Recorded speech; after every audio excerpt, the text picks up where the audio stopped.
बिस्मिल्लाहिर्रहमानिर्रहीम, अस्सलाम वालेकुम। माय नेम इज़ सफ़र एहसान and this is your channel physics का सफ़र। आज के लेक्चर में हम डिस्कस करेंगे वेव्स एंड ऑसिलेशन का एक टॉपिक जिसका नाम है वेव स्पीड या speed of wave in a string, speed of wave in a rope. यानी कि जो स्ट्रिंग या रोप में बनने वाली जो ट्रांसवर्स वेव है उनकी स्पीड अगर हमें कैलकुलेट करने को कहा जाए तो हम किस फार्मूला के ज़रिए से कैलकुलेट कर सकते हैं। याद रखना है, फिर से मैं इसको रिपीट कर रहा हूं कि वेव स्पीड किस में, स्ट्रिंग या रोप में। और स्ट्रिंग या रोप में कौन सी वेव्स प्रोड्यूस होती हैं, ट्रांसवर्स वेव्स है। तो उनके लिए जो स्पीड ऑफ वेव है उसका फार्मूला हमने डिराइव करना है कि हम उसको कैसे कैलकुलेट करें। ठीक हो गया। अब देखिए स्पीड का फार्मूला क्या होता है। स्पीड का फार्मूला तो होता है डिस्टेंस डिवाइडेड बाय टाइम, कि कितना डिस्टेंस कवर हुआ, कितने टाइम में कवर हुआ। तो वेव स्पीड का क्या मतलब हुआ कि वेव कितना डिस्टेंस ट्रेवल कर रही है पर यूनिट टाइम के अंदर। ठीक है, तो इसी को हम क्या कहेंगे, वेव स्पीड कहेंगे।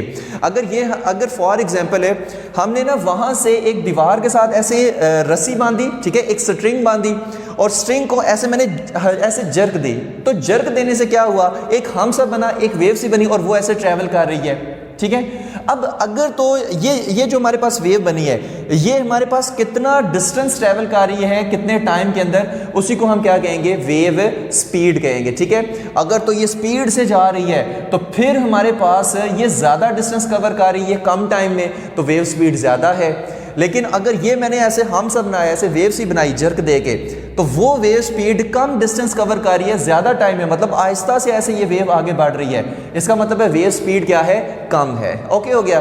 तो इसकी डेफिनेशन आप क्या लिखेंगे, the distance of a wave travelled in a given amount of time is called wave speed. और wave speed is equal to wave distance divided by wave time है, कि कितना डिस्टेंस वेव ने कवर किया कितने टाइम के अंदर। Okay हो गया। तो अब चलते हैं इसकी नेक्स्ट मज़ेदार कहानियों की तरफ। ठीक है, कि कब स्पीड ज़्यादा होगी, कब स्पीड कम होगी, स्पीड किस किस चीज़ पे डिपेंड करती है, उसके बारे में अब हम डिस्कस करते हैं। ठीक है, देखिए हमारे पास ना अगर एक अदद रोप हो, ठीक है, एक अदद क्या हो, रोप हो या स्ट्रिंग हो, सॉरी ये मार्कर मेरा किधर गिर गया, स्ट्रिंग हो। मैं कह रहा हूँ ये मेरे पास स्ट्रिंग है और इसमें मैंने क्या की, एक अदद वेव प्रोड्यूस की। ठीक है, एक हम सा इसमें मैंने बनाया। कैसे, मैंने क्या किया, ऐसे इसको ऐसे जर्क दी और ये वेव क्या कर रही है, ऐसे आगे बढ़ रही है। ठीक हो गया।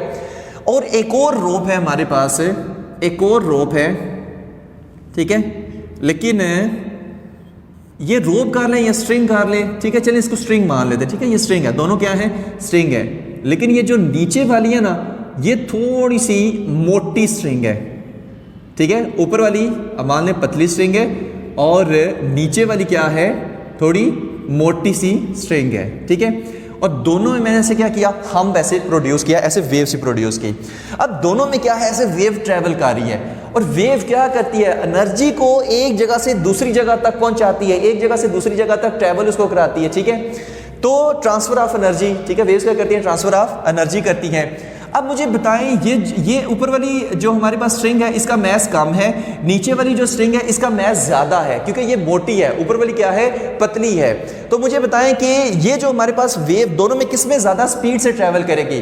तो आप क्या कहेंगे कि सर ये जो ऊपर वाली जिसका मैस कम है इसमें वेव ज़्यादा स्पीड से ट्रैवल करेगी, और ये जो नीचे वाली है जिसका मैस ज़्यादा है इसमें वेव कम स्पीड से ट्रैवल करेगी। वजह, क्योंकि यहाँ पर देखिए इसकी ये मैसिव हमारे पास स्ट्रिंग है, तो इसमें ये जो एनर्जी ऐसे बनेगी, ऐसे जो वेव से बनेगी, तो उसमें ज़ाहिर है जो एनर्जी ट्रैवल होगी वो हमारे पास इतने अच्छे से नहीं हो पाएगी, मतलब इतनी स्पीड से नहीं हो पाएगी। लेकिन ये वाली क्योंकि मैस इसका कम है तो इसमें जो वेव है वो उसकी स्पीड ज़्यादा होगी, एनर्जी एक दूसरी जगह से दूसरी जगह ज़्यादा जल्दी तेज़ी से पहुँच जाएगी। ठीक हो गया। तो वैसे भी अक्सर आप प्रैक्टिकल भी कर सकते हैं कि एक मोटा सा रस्सा ले, एक थोड़ी सी पतली सी ऐसे रस्सी सी ले और दोनों में ना ऐसे वेव प्रोड्यूस करें। ठीक है, जब ऐसे वेव प्रोड्यूस करेंगे तो आप देखेंगे पतली रस्सी में जो वेव्स ऐसे आगे ट्रैवल हो रही हैं वो ऐसे स्पीड से जाएंगी, और जो मोटा सा रस्सा होगा उसको उसमें ऐसे बनाते ही जाएंगे तो उसमें उसकी स्पीड वेव की कम होगी। ठीक है, मोटे रस्से में। तो यहाँ से हमें एक चीज़ पता चली कि जो हमारे पास वेव स्पीड होती है, वेव स्पीड वो क्या है, इनवर्सली प्रोपोर्शन है मास ऑफ स्ट्रिंग के। यानी कि जितना मास ऑफ स्ट्रिंग ज्यादा होगा उतनी हमारे पास जो वेव स्पीड है वो क्या होगी, कम होगी। ओके हो गया। अब नेक्स्ट चीज देखते हैं किस पे डिपेंड कर रही है। ठीक है, अगर हम कहें कि जो है ना हमारे पास अगर ये एक स्ट्रिंग हमने बांधी है इन दो स्पोर्ट्स के साथ, इन दो स्पोर्ट्स के साथ हमने एक स्ट्रिंग सी बांधी है और मैं क्या करता हूं इसको ऐसे प्लग करके ना ऐसे छोड़ देता हूं, तो जाहिर सी बात है इसमें वो ऐसे वेव सी बनेगी, वो ट्रेवल होंगी। ठीक हो गया। अब मुझे बताएं कि इसमें ज़्यादा स्पीड से वेव ट्रेवल करेगी या यहाँ पर एक और मैं दो स्पॉट ले लेता हूँ, लेकिन इसमें जो है ना ऐसे मैं थोड़ी सी ना ढीली सी बांध देता हूँ रस्सी। ठीक है, ऐसे जो स्ट्रिंग है वो ऐसे ढीली सी बांध देता हूँ। ठीक है, अब मुझे बताएं इसको प्लग करूंगा तो वो ज़्यादा ऐसे वो स्पीड वाली वेव बनेगी या इसको ऐसे प्लग करूंगा तो ज़्यादा स्पीड वाली वेव बनेगी। तो आप कहेंगे सर ये वाली ज़्यादा खींची हुई है रस्सी, तो इसमें जो वेव की स्पीड है ना वो ज़्यादा होगी, और ये वाली थोड़ी ढीली सी है रस्सी तो इसमें वेव की स्पीड, वेव इसमें भी बनेगी लेकिन इसमें वेव की स्पीड कम होगी। वजह क्या है, इसमें स्ट्रिंग में टेंशन ज़्यादा है, इसमें स्ट्रिंग में टेंशन कम है, इसमें खिंचाव ज़्यादा है, इसमें खिंचाव कम है। तो इससे हमें पता चला कि अगर स्ट्रिंग में टेंशन हम ज़्यादा कर देना तो भी हमारे पास वेव स्पीड इंक्रीज हो जाएगी, अगर टेंशन कम रखेंगे, ढीली रस्सी होगी तो वेव स्पीड कम होगी। ठीक है, या इसका एक और एग्जांपल आप देख लें कि अगर फॉर एग्जांपल वहां से दीवार से मैं ऐसे रस्सी को बांधूं और मैं ना थोड़ी ढीली सी रखूं उसको भी, मैं टाइट नहीं उसको कर रहा और मैंने उसको ऐसे जर्क दी, ऐसे मैंने उसको जर्क दी तो वेव सी जो बनी वो बेचारी ऐसे जा रही है। ठीक है, मतलब आहिस्ता से जाएगी, लेकिन अब मैंने उस रस्सी को ऐसे टाइट किया और अब मैंने ऐसे जर्क दी, अब वो वेव स्पीड ये स्पीड से जाएगी, अब जो वेव बनेगी वो ऐसे स्पीड से जाएगी। यानी इससे हमें नेक्स्ट बात क्या पता चली कि जो वेव स्पीड होती है, वेव स्पीड वो डायरेक्टली प्रोपोर्शन होती है टेंशन इन अ स्ट्रिंग के। यानी जितनी टेंशन ज्यादा होगी स्ट्रिंग के अंदर तो उतनी हमारे पास वेव स्पीड ज्यादा होगी। नॉट एग्जैक्टली डायरेक्टली प्रोपोर्शन है, वैसे तो हमारे पास जो है ना वेव स्पीड वो directly proportion to square root of जो टेंशन की फोर्स है उसके होती है। ठीक है, लेकिन जस्ट समझाने के लिए मैं कह रहा हूं कि inversely proportion to that one and directly proportion to exactly directly proportion to that thing. Okay हो गया, बार वो फार्मूले से हम देखेंगे। अब इससे हमें पता चला जितना मास ऑफ स्ट्रिंग ज्यादा वेव स्पीड कम, जितनी टेंशन इन अ स्ट्रिंग ज्यादा उतनी वेव स्पीड ज्यादा, उतनी स्पीड से उतनी तेजी से वेव ट्रैवल करेगी। ठीक हो गया। अब अगर हम इसका वो फार्मूला फिर हमारे पास क्या होगा, V इज इक्वल टू जो हमने डिराइव करना है स्क्वायर रूट ऑफ टेंशन की force divided by mass per unit length, जिसको हम म्यू से शो करते हैं। इस फार्मूले को हमने डिराइव करना है। ये मास पर यूनिट लेंथ है, ये भी हमारे पास इसी के मास ऑफ स्ट्रिंग कि हमारे पास पर यूनिट लेंथ का जो कोई भी स्ट्रिंग है उसकी पर यूनिट लेंथ का कितना मास है, इसी को हम क्या कहते हैं, मास पर यूनिट लेंथ, जिसको हम म्यू से शो करते हैं। इसको हम लीनियर मास डेंसिटी भी कहते हैं। बहरहाल इस पर आगे जाके बात करेंगे। तो इसके वेव स्पीड क्या है, इनवर्सली प्रोपोर्शन है, और जो हमारे पास टेंशन की फोर्स है उसके क्या है, डायरेक्टली प्रोपोर्शन है। ओके हो गया। तो यहां तक ये चीजें याद रखनी है। अभी तक बस इतना याद रखें कि हमने इस फार्मूले को क्या करना है, डिराइव करना है। ठीक है, हमारा डस्टर किधर गया, अगली कहानियां हम बाद में करते हैं। ठीक है, इसको अब मैं रेस करने वाला हूं तो इसको हमने डिराइव करना है। सही है, अभी तो हमें पता चल गया कि V डायरेक्टली प्रोपोर्शन है टेंशन की फोर्स के और इनवर्सली प्रोपोर्शन है मास पर यूनिट लेंथ के। ठीक है, अब इसी फार्मूले को वो कहता है भाई डिराइव करके तो हमें बताओ। ठीक है, V equal to square root f by u, इसको हमने डिराइव करना है। अब डेरिवेशन के लिए हम क्या करते हैं, यहां पर देखें हमने क्या किया। वैसे ना आप कोई भी वेव ले सकते हैं, मान लें कि आप बल्कि जो है ना वो आगे चल के बताते हैं, पहले इसका कॉन्सेप्ट थोड़ा सा दे लें, उसके बाद हम देखते हैं वो कोई भी वेव कैसे हम ले सकते हैं। देखिए यहां पर हमने क्या किया है कि यहां से स्ट्रिंग को ऐसे जर्क दी है और जर्क देने से ये हमारे पास वेव प्रोड्यूस हुई है, और ये हमारे पास वेव की स्पीड किस तरफ है, इस तरफ है, यानी ये इस तरफ v स्पीड के साथ ट्रेवल कर रही है। ओके हो गया। अब वेव स्पीड फाइंड करने के लिए मैंने क्या किया, यहां पर छोटा सा इसका लेंथ एलिमेंट ले लिया, छोटू सा लेंथ एलिमेंट ले लिया, और मैंने कहा उसकी लेंथ कितनी है, dl है, और इस छोटे से लेंथ एलिमेंट का मास कितना है, dm है। पूरी वेव पे छोटू सा मैंने dm जिसका मास है और dl छोटू सा लेंथ एलिमेंट हमने ले लिया। ओके हो गया। और ये छोटा सा लेंथ एलिमेंट आप इस तरह की वेव पे भी ले सकते हो, नो टेंशन। मतलब ये हमारे पास वेव जा रही है और यहाँ पर आप छोटा सा ये लेंथ एलिमेंट ले लो जिसको हम dl कहते हैं, या यहाँ पर आप छोटा सा लेंथ एलिमेंट ले लो जिसको हम dl कहते हैं, या इस तरह की वेव पे ले लो या इस तरह की वेव पे ले लो, दोनों में से किसी भी वेव पे ले लो, आंसर सेम आएगा, आंसर एक जैसा आएगा, दोनों वेव्स के लिए आएगा। ओके हो गया। तो मैं बजाय इस तरह की वेव बना के और यहाँ पर dl एलिमेंट लेने के, मैं इस तरह की वेव बना के यहाँ पर dl एलिमेंट ले रहा हूँ। ठीक है, बहरहाल इससे कंफ्यूज नहीं हो रहा, कुछ बुक्स में ऐसे है कुछ बुक्स में ऐसे है। ठीक है, तो अब इसमें नेक्स्ट कहानी यहाँ पर देखें, इस छोटे से लेंथ एलिमेंट का ये छोटू सा मास है dm, तो लीनियर मास डेंसिटी हमारे पास क्या होती है, dm/dl, कि छोटू से लेंथ एलिमेंट का छोटू सा मास कितना है, तो dm/dl, इसी को हम क्या कहते हैं, लीनियर मास डेंसिटी, जिसको हम म्यू से शो करते हैं। ओके हो गया। तो ये वाला वो म्यू है जिसकी मैं बात कर रहा था। अब ये जो हमने छोटू सा लेंथ एलिमेंट दिया ना, हम क्या कर रहे हैं, इसको ना हम जूम करके ऐसे बड़ा सा बना देते हैं। यहां पर हम समझाते हैं इसको।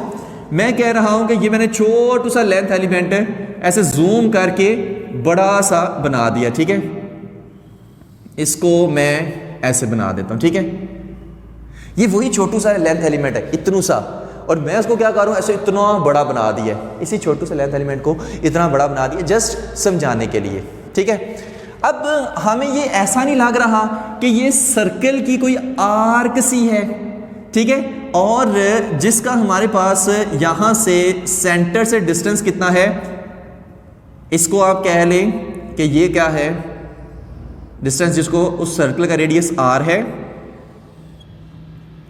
ऐसे। ठीक है, और ये क्या है, हमारे पास एंगल थीटा है, ये भी थीटा और ये भी थीटा, इसको ना दो पार्ट्स में हमने डिवाइड कर लिया है। ठीक है, अब ये क्या कहानी हुई, मैंने कहा ये ना ऐसे आर, और ये dl एलिमेंट वही छोटू सा जिसको हमने बड़ा सा करके बनाया है, ये वही dl एलिमेंट है। और मान लें जस्ट ना कुछ हमने एजम्पशन करनी है, कुछ इमेजिनेशंस करनी है इस वेव स्पीड के फार्मूले को डिराइव करने के लिए। ठीक है, अब मान लें कि ये जो हमारे पास आर्क है ना, ये हमारे पास किसी सर्कल का एक छोटू सा पार्ट है जिसका ये हमारे पास रेडियस r है, तो ये भी रेडियस r होगा क्योंकि रेडियस चेंज नहीं होता। ठीक है, तो ये हम जस्ट ना एजम्पशन ले रहे हैं, अभी मैं इसको रेज कर रहा हूँ, ये जस्ट समझाने के लिए आपको बताया। तो इस तरह से हमने किया कि ये भी r, ये भी r, और ये हमारे पास क्या है, दो पार्ट्स में डिवाइड करके ये भी थीटा, ये भी थीटा हो गया। ठीक है, और ये वही लेंथ एलिमेंट है, ये वाला ब्लैक कलर का, जो मैंने ऐसे इसको बड़ा बना करके बनाया हुआ है। ठीक है, अब मैं कहता हूं कि जाहिर सी बात है कि टेंशन की फोर्स भी लग रही है, टेंशन की फोर्स भी इस पे लग रही है। तो यहां पर जो टेंशन की फोर्स लग रही है वो इस तरफ है, जिसको मैं F से शो कर रहा हूं, और यहां पर जो टेंशन की फोर्स लग रही है वो इस तरफ है। ओके हो गया। तो टेंशन की फोर्स दोनों एक इस तरफ एक इस तरफ होती है। ठीक है, क्या ये टेंशन की फोर्स इक्वल है? नहीं, इक्वल नहीं है। ठीक है, यहां पर जाहिर सी बात अगर हम दोनों को कंपेयर करें ना, तो ये वाली जो टेंशन की फोर्स है ना, ये इससे थोड़ी सी ज्यादा ही होगी। ठीक है, क्योंकि वेव आगे ट्रेवल कर रही है। लेकिन लेकिन लेकिन ठीक है, वेव में हर जगह जो है ना टेंशन की फोर्स एक जैसी नहीं होती। लेकिन यहां पर आप देखिए, मैंने ये dl एलिमेंट कितना छोटू सा लिया है, तो इतने छोटू से dl एलिमेंट के लिए ये जो टेंशन की फोर्स का डिफरेंस होता है ये इतना बड़ा नहीं होता, ये बहुत स्मॉल सा डिफरेंस होता है, क्योंकि मैंने छोटू सा लेंथ एलिमेंट लिया है। तो फिर ये टेंशन की फोर्स और ये टेंशन की फोर्स दोनों इक्वल है। हम इनको क्या मान के चल रहे हैं कि दोनों इक्वल है। ओके हो गया। अब यहां पर इस टेंशन की फोर्स इस तरह से है, तो अब जाहिर सी बात है इसके कंपोनेंट बनेंगे। एक कंपोनेंट इसका ये बन जाएगा, एक कंपोनेंट इसका ये बन जाएगा। याद रखिए कि कंपोनेंट्स हम तब बनाते हैं अगर तो फोर्स सिर्फ एक्स एक्सिस में हो तो उसका वाई जीरो है, अगर फोर्स सिर्फ वाई एक्सिस में हो तो उसका एक्स जीरो है। अगर फोर्स इस तरह से लग रही हो ऐसे, तो फिर एक्स में भी लग रही है, एक्स भी है, उसका एक्स कंपोनेंट भी होगा, वाई कंपोनेंट भी होगा। ठीक है, तो इसी तरह इसका भी ये एक्स कंपोनेंट और ये वाई कंपोनेंट। ठीक है, अगर यहां पर ये एंगल थीटा हो तो ये क्या बनेगा, एफ कॉस थीटा, और ये क्या बनेगा, एफ साइन थीटा। और ये फोर्स है तो ये एंगल थीटा, ये क्या बनेगा, एफ कॉस थीटा, और ये क्या बनेगा, एफ साइन थीटा। ठीक हो गया। अब यहां पर टोटल नेट फोर्स किसके इक्वल लग रही है, नेट फोर्स कितनी लग रही है वो चीज देखें। यहां पर अगर आप गौर करें तो एफ कॉस थीटा किधर है, ये वाला एफ कॉस थीटा है इस तरफ, ये वाला एफ कॉस थीटा है इस तरफ, तो दोनों क्या हैं, अपोजिट डायरेक्शन में है। अगर दोनों अपोजिट डायरेक्शन में तो एफ कॉस थीटा वाले एक दूसरे को क्या करेंगे, कैंसिल कर देंगे। मतलब कि ये जो कंपोनेंट है ये इसको कैंसिल कर देगा। अब ये एफ साइन थीटा देखें, ये वाला एफ साइन थीटा डाउनवर्ड, ये वाला एफ साइन थीटा डाउनवर्ड, तो एक एफ साइन थीटा भी डाउनवर्ड, दूसरा एफ साइन थीटा भी डाउनवर्ड, तो टोटल हमारे पास नेट जो टेंशन की फोर्स होगी वो कितनी होगी, इन दोनों को आपने क्या कर देना है, ऐड कर देना है। तो टेंशन की फोर्स नेट वो कितनी होगी, F sine theta plus F sine theta, और ये हमारे पास नेट कितनी आ जाएगी, 2f साइन थीटा। ठीक है, तो ये हमारे पास फोर्स लग रही है टेंशन की। ओके हो गया, 2f साइन थीटा। अब ये वाले जो हमारे पास टेंशन की नेट फोर्स है ना, ये इधर, ये हमें क्या कर रही है, सेंट्रीपिटल फोर्स, क्योंकि हम एजम्पशन मान के चल रहे हैं एक सर्कल की, तो ये हमें प्रोवाइड कर रही है सेंट्रीपिटल फोर्स। और सेंट्रीपिटल फोर्स का फार्मूला क्या होता है, mv²/r। तो यहां पर फिर हम लिख सकते हैं कि F, ये जो टेंशन की फोर्स है ये किसके इक्वल है, सेंट्रीपिटल फोर्स के, और ये F नेट हम कितना ले रहे हैं, ये हमारे पास कितना है, 2f साइन थीटा, और सेंट्रीपिटल फोर्स का फार्मूला क्या होता है, mv²/r, mv²/r हमारे पास होता है। ठीक है, इस तरह से हमने इसको इक्वल किया है। अब इसकी ना थोड़ा सा डीप हम जाते हैं। अगर तो आप यहां तक आपको समझ आ गई तो ओके है। अभी जो मैं कहानियां बताने वाला हूं, ठीक है, वो थोड़ी सी डीप कहानियां हैं, अगर तो वो आपको समझ आ जाए तो ओके है, वरना आप एज इट इज इसको आप याद कर सकते हैं, नो इशू। सही है। अच्छा देखिए, ये जो हमारे पास DL एलिमेंट है, अब यहां पर ये जो मैस है, ये छोटू सा ये जो मैस है, ये जो मैस है, ये हमारे पास किस तरह से ऑसिलेट कर रहा है, ये इस तरह से ऑसिलेट कर रहा है। क्या हमारे पास ये जो छोटू सा DM है, ये छोटू सा DM है, क्या ये भी वेव के साथ आगे जा रहा है? नहीं, ये वेव के साथ आगे नहीं जा रहा। मान लो यहां पर आप एक टेप बांध दो और ऐसे वेव प्रोड्यूस करो, तो टेप कैसे मूव करेगी, ऐसे, वो गेंदों पे चढ़ाने वाली टेप ऐसे। तो पार्टिकल क्यों, पार्टिकल इस तरह से ऑसिलेट करता है। तो ये जो हमारे पास DL एलिमेंट जिसका DMS है, ये इस तरह से ऑसिलेट कर रहा है, ये आगे थोड़ी जा रहा है, ये आगे नहीं जा रहा, वेव आगे जा रही है, जिसकी वजह से एनर्जी ट्रांसफर हो रही है। अब अगर आप वेव के फ्रेम से देखें, अगर आप वेव के फ्रेम से देखें, मान लें ये वेव आगे आ रही है ना, और मैं वेव के फ्रेम से देख रहा हूं, मान लो मैं वेव के ऊपर बैठ गया हूं, और मैं भी अब क्या कर रहा हूं, ऐसे वेव के साथ साथ जा रहा हूं। अब वेव तो इस तरफ जा रही है, मैं भी इसके साथ साथ इस तरफ जा रहा हूं। मुझे ऐसा लगेगा कि ये जो DL एलिमेंट है जिसका मैस DM है, ये उस तरफ जा रहा है। मुझे ऐसा लगेगा ये उस तरफ जा रहा है, क्योंकि मैं वेव के ऊपर बैठ के मैं इस तरफ जा रहा हूं, और मुझे लगेगा ये DL एलिमेंट उस तरफ जा रहा है। मुझे कैसा लगेगा कि इसकी जो वेलोसिटी है वो किस तरफ है, इस तरफ है। एक्चुअल में नहीं है, एक्चुअल में तो ऐसे ऑसिलेट कर रहा है, लेकिन मुझे ऐसा लगेगा। जैसे फॉर एग्जाम्पल मैं गाड़ी पे बैठा हुआ हूं और साइड पे ना सड़क के किनारे एक दरख्त लगा हुआ है। अब मैं गाड़ी पे जा रहा हूं आगे की तरफ, और मुझे ऐसा लगेगा कि दरख्त पीछे की तरफ जा रहा है। क्या एक्चुअल में दरख्त पीछे की तरफ जा रहा है? नहीं, मैं आगे की तरफ जा रहा हूं, लेकिन मुझे लग रहा है कि दरख्त पीछे की तरफ जा रहा है। सेम इसी तरह जब मैं उस वेव को फ्रेम बनाकर, ठीक है, अगर मैं वेव को फ्रेम लूं तो वेव ऐसे आगे की तरफ जा रही है, और अगर उसको मैं फ्रेम लूं तो मुझे इस तरह से लगेगा कि ये DL ऐसे पीछे की तरफ जा रहा है। ठीक है, तो हमें ये क्या लगेगा कि ये ऐसे मैं आगे तरफ जा रहा हूं और ये DL एलिमेंट ऐसे पीछे की तरफ जाता हुआ ऐसे सर्कल में मूव कर रहा है, ऐसे हमें लगेगा, लेकिन एक्चुअल में ये ऑसिलेट कर रहा है। ठीक है, तो उस वजह से हमारे पास ये जो F sin थीटा और ये F sin थीटा, ये क्या है, सेंटर की तरफ ऐसे लग रहे हैं। ओके हो गया। तो ये जो सेंटर की तरफ लगने वाली फोर्स कौन सी होती है, सेंट्रीपिटल फोर्स है। जैसे ना वो हमने एक पढ़ा था कि अगर हमारे पास ये बॉडी ऐसे मूव कर रही है, ये बॉडी है मूव कर रही है, इसकी वेलोसिटी इस तरफ है, तो सेंटर पे लगने वाली फोर्स किधर है, सेंट्रीपिटल फोर्स। अगर ये बॉडी इस तरफ आएगी तो सेंटर पे लगने वाली ये सेंट्रीपिटल फोर्स है। ठीक है, तो यही कुछ फिनोमेना जो एजम्पशन हमने ली हुई है, इसमें भी कुछ इसी तरह हो रहा है, वेलोसिटी इधर, फोर्स इधर। तो यहाँ पर ये जो सेंटर की तरफ वाली फोर्स है F sin theta plus F sin theta, ये कौन सी है, टेंशन की फोर्स है, और टेंशन की फोर्स प्रोवाइड कर रही है सेंट्रीपिटल फोर्स।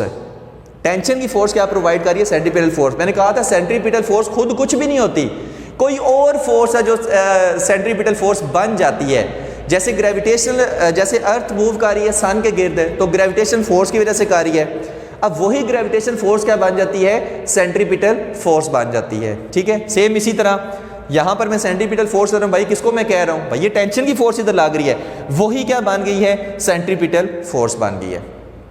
ठीक हो गया, तो अगर ये बातें पल्ले पड़ गई तो ओके है, और अगर यहाँ से हल्का सा भी समझ आ गया तो बस यहाँ से इसी तरह से आप इसको याद रखें। ठीक हो गया, मैं ऐसे आगे मूव कर रहा हूँ, मुझे लग रहा है कि DL ऐसे पीछे मूव करता हुआ सर्कुलर पाथ में मूव कर रहा है, मुझे ऐसा लग रहा है। क्यों? क्योंकि वो खाली इधर थोड़ी खड़ा हुआ है, वो यहाँ से ऐसे नीचे की तरफ जा रहा है, मुझे ऐसा लग रहा है कि सर्कुलर पाथ में मूव कर रहा है। ठीक हो गया, तो इस वजह से हम इसको इक्वेट कर रहे हैं सेंट्रीपिटल फोर्स के। एजम्पशन है जस्ट एक ना फार्मूला कैलकुलेट करने के लिए, तो ये ना मैंने वही साफ से पिक्चर करके बनाई है, वहां पर मैंने उसको दूसरी तरह से समझाया है, F cos theta, F sine theta, F sine theta, ये आर उसी तरह है, ये आर उसी तरह है, ये DL एलिमेंट है और ये आर, मतलब एज इट इज ये पिक्चर मैंने साफ सी करके यहाँ पर बनाई हुई है। तो फिर से हमारे पास क्या था, नेट फोर्स एफ जो हमारे पास सेंट्रीपिटल फोर्स, ठीक है, एफ जो टेंशन की फोर्स अगर हम देखें इज इक्वल टू क्या है, सेंट्रीपिटल फोर्स, और यहाँ पर क्या है जो हमारे पास टेंशन की फोर्स है वो 2F sine theta is equal to centripetal force क्या होती है, mv² बाय r। ठीक है, r ये हमारे पास हो गया रेडियस सेंटर से, ठीक है, और v velocity sorry speed, m क्या है मैस। अच्छा, इसका dl का जो मैस है क्या छोटू सा मैस है, तो यहां पर मैं लिख देता हूं dm। ठीक है, छोटू से मैस की बात कर रहे हैं ना, तो dm यहां पर मैं लिख रहा हूं, सही है। अब एक आखिरी चीज है, ठीक है, ये जो साइन थीटा है ना, आपको पता है जब थीटा बहुत ज्यादा स्मॉल हो ना तो हमारे पास वो नियरली अप्रोचेस टू थीटा हो जाता है। मान लो कि ये हमारे पास है ना, ये वाला ये छोटा सा लेंथ एलिमेंट हमने लिया था, तो ये हमारे पास देखे कि ये वाला थीटा कितना ज्यादा स्मॉल है, ये बहुत ज्यादा स्मॉल नहीं है, जो यहां से ऐसे सेंटर से बना रहा है ये छोटू सा थीटा, ये तो बहुत ज्यादा स्मॉल है। और जब एंगल बहुत ज्यादा स्मॉल हो तो फिर हम क्या लिखते हैं, साइन थीटा वो नियरली अप्रोचेस टू थीटा हो जाता है। तो यहां पर हम क्या लिखेंगे, 2F साइन थीटा जी का simple theta is equal to dm और यहां पर v² डिवाइडेड बाय r।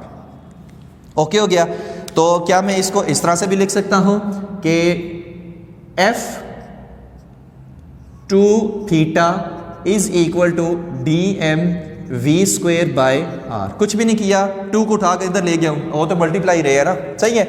अब यहां पर ना एक और चीज है, यहां पर एक और चीज यहां पर आप जहन में रखें, इसको मैं रेस कर रहा हूं आगे से, कि dm हमारे पास किसके इक्वल है, dm किसके इक्वल है।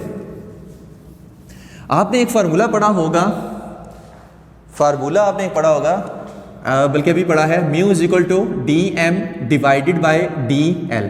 तो क्या मैं इसको लिख सकता हूं कि dm is equal to mu dl, क्या मैं इसको इस तरह से लिख सकता हूं, लिख सकते हैं, ठीक है। तो dm की भी वैल्यू। अब एक और चीज है, आपने एक और भी फार्मूला पढ़ा होगा, theta is equal to s by r, theta is equal to s by r। अब यहां पर यही हमने वो सर्कल की ऐसे आर्क से ये कंसीडर की थी ना, तो ये हो गया थीटा।